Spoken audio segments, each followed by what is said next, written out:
मुख्यमंत्री डॉक्टर मोहन यादव की सख्त हिदायत के बाद भी मंत्रालय और संचालनालय में कर्मचारियों और अधिकारियों की उपस्थिति में कोई सुधार नहीं है।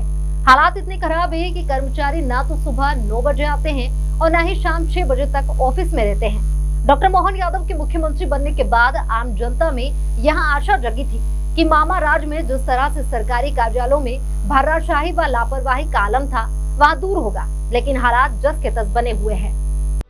मोटी मोटी तनख्वाह लेने के बाद भी कर्मचारी सप्ताह में 5 दिन भी ठीक ढंग से काम नहीं कर रहे हैं, जिसका असर आम जनता पर पड़ रहा है।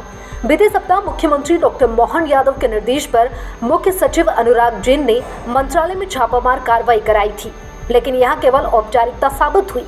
इस कार्रवाई के बाद भी मंत्रालय और संचालनालय में कर्मचारी पूर्व की भांति 12 बजे तक ऑफिस आते हैं और 5 बजे के पहले ही गायब हो जाते हैं।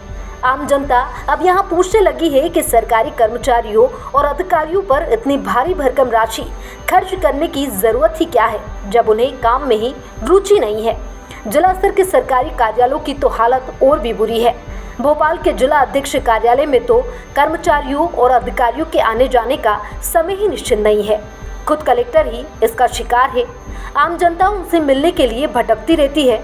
राज्य सरकार ने पूर्व में यह निर्णय लिया था कि सप्ताह में 6 दिन सरकारी कार्यालय लगेंगे, लेकिन ब्यूरोक्रेसी ने केंद्र की तर्ज पर सिर्फ 5 दिन का कामकाज सप्ताह रखने का दबाव डाला, तो यहाँ सुनिश्चित नहीं किया गया कि राज्य सरकार के सभी सरकारी दफ्तरों में सुबह 9 से शाम 6 बजे तक केंद्र सरकार की तरह अपने दफ्तरों में काम करें। वर्तमान परिवेश में मुख्यमंत्री डॉक्टर मोहन यादव की छवि एक सख्त प्रशासन की नजर आती है, लेकिन उनके इर्द गिर्द जमा अफसर सरकारी मिशनरी को दुरुस्त करने में रत्ती भर रुचि नहीं ले रहे हैं। यही वजह है कि जनता में यहाँ संदेश नहीं जा रहा है कि मुख्यमंत्री किस तरह की वर्किंग चाहते हैं। वैसे तो मुख्य सचिव अनुराग जैन काफी ईमानदार और सख्त मिजाज अफसर है, लेकिन वे भी 1.5 साल में मंत्रालय में ही सीनियर अफसरों को ही समय पर ऑफिस आने के लिए कोई नजीर स्थापित नहीं कर पाए। मंत्रालय में है जब यह हालात है, दूर दराज के सरकारी कार्यालयों की कल्पना भली भांति की जा सकती है।